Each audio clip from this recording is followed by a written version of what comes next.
ओम नमो भगवते वासुदेवाय नमः। दोस्तों, पुरुषोत्तम मास महात्म्य कथा अध्याय 17 लेके मैं प्रस्तुत हुई हूँ। चलिए वीडियो को शुरू कर लेते हैं आगे की कथा के लिए। नारायण जी बोले, अपने पूर्व जन्म के चरित्र को सुनने से आश्चर्ययुक्त तथा और सुनने की इच्छा रखने वाले राजा धनवा से वाल्मीकि ऋषि बोले, इस तरह की स्त्री के मुख से शीतल वाणी को सुनकर सुदेव शर्मा धैर्य धारण कर हरि भगवान में चित्त को लगाता हुआ दीर्घ श्वास लेके दीन मुख सुदेव शर्मा जो होने वाला है और वह जो होगा वह मन में निश्चय कर पुष्प समिधा आदि के लिए वन को गया। इस प्रकार करते हुए उस सुदेश शर्मा का कितना ही समय बीत गया।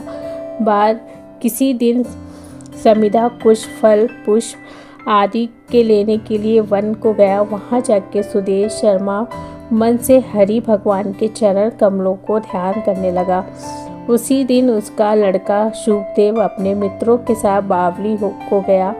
बावली में प्रवेश कर समय वयस्क मित्रों के साथ जल यंत्रों से जल फेंकता हुआ और बार बार हंसता हुआ खेलने लगा। गर्मी के ऋतु में बार बार जल में खेलता हुआ हर्ष को प्राप्त हुआ।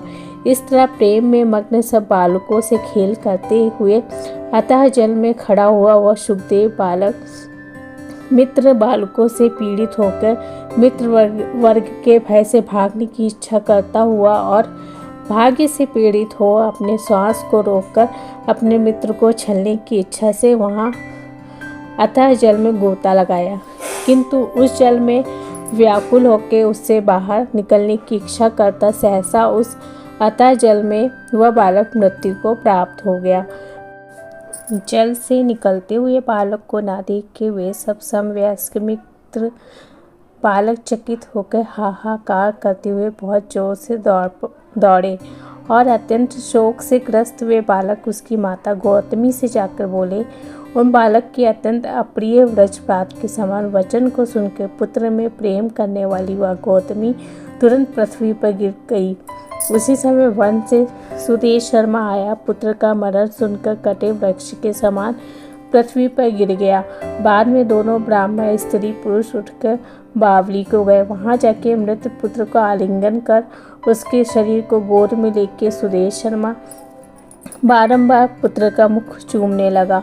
अपने गोद में स्थित मृत पुत्र को बार बार देखता हुआ रोता विलाप करता गदगद अक्षर से बोला। सुदेश शर्मा बोला, हे पुत्र, मेरे शोक को नाश करने वाले शीतल सुंदर और शुभ वचन को बोलो। हे वत्स, मेरे मन को प्रसन्न करो।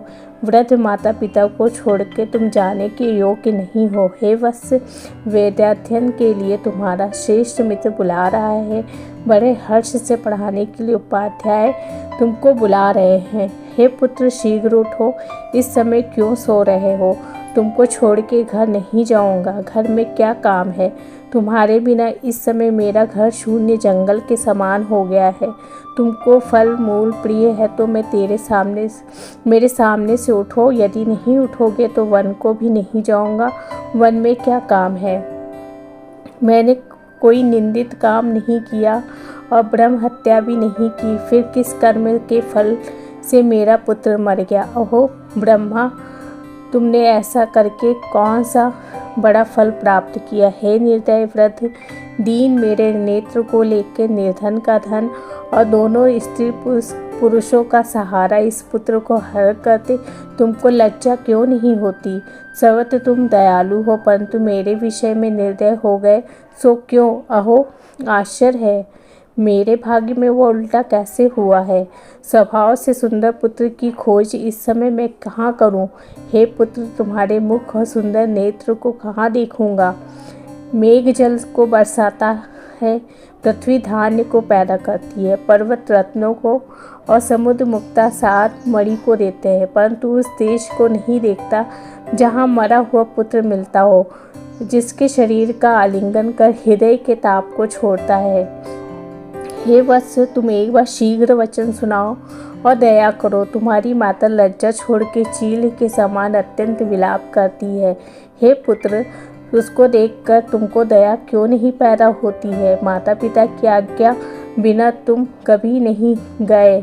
हे पुत्र, तुम हम दोनों के बिना पूछे ही दूर के मार्ग को गए हो क्या?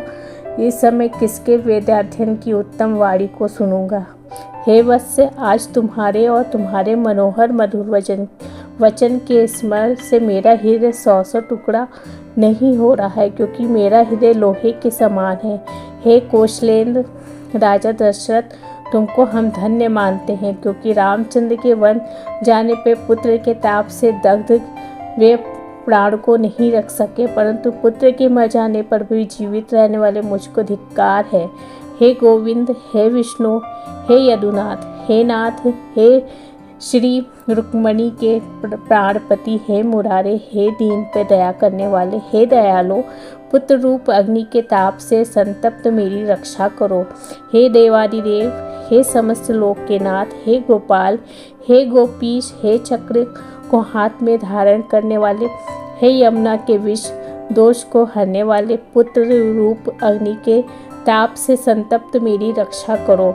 हे बैकुंठ के वासी विष्णु, हे नरकासुर के नाशक, हे चराचर के आधार, हे संसार रूप समुद्र से पार करने के लिए जहाज रूप अर्थात संसार समुद्र को से पार उतारने वाले, हे ब्रह्मादि देवताओं से नमस्कृत चरण पीठ वाले, पुत्र रूप अग्नि के ताप से संतप्त मेरी रक्षा करो।